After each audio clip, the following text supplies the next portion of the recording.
Pjevač Darko Lazić uvijek bio osoba bez dlake na jeziku. Uvijek je pričao ono što misli, a zbog toga je nailazio na razne komentare ljudi.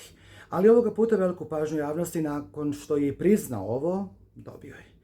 Poznat je po tome što otvoreno odgovara na pitanja i ne krije stvari iz prošlosti, a ovoga puta šokirao je svojim priznanjem. Da li ste spremni da vi čujete o čemu zapravo se i radi?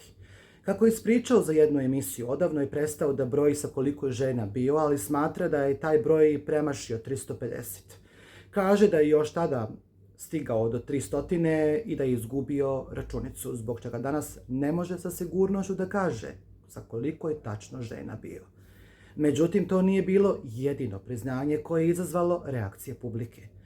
Darko Lazić otvoreno je govorio i o periodu kada je koristio usluge prostitutki.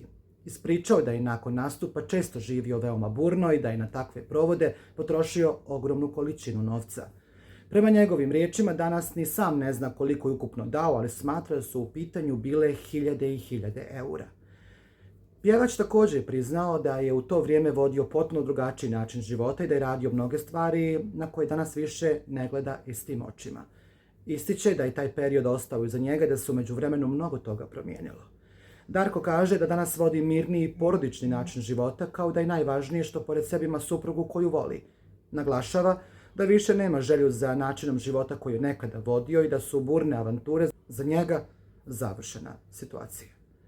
Njegova ova ispovijest ponovo je pokrenula brojne komentare na društvenim mrežama. Dok jedni smatraju da je rijetko za javna ličnost tek tako priča otvoreno o svojoj prošlosti, drugi vjeruju da je neke detalje ipak trebalo da zadrži za sebe. Oni treći su rekli da je ovo i ujedno jako dobro da bi neki ljudi naučili iz njegove životne priče. Darko Lazić i dalje privlači ogromnu pažnju javnosti, a ovo njegovo priznanje izazvalo je lavine komentara na mrežama.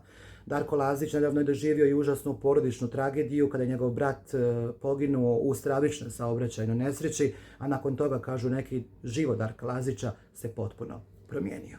Da li ste vi čuli za ovo priznanje Darka Lazića? Ukoliko i jeste, pišite vaše mišljenje u poljima komentara.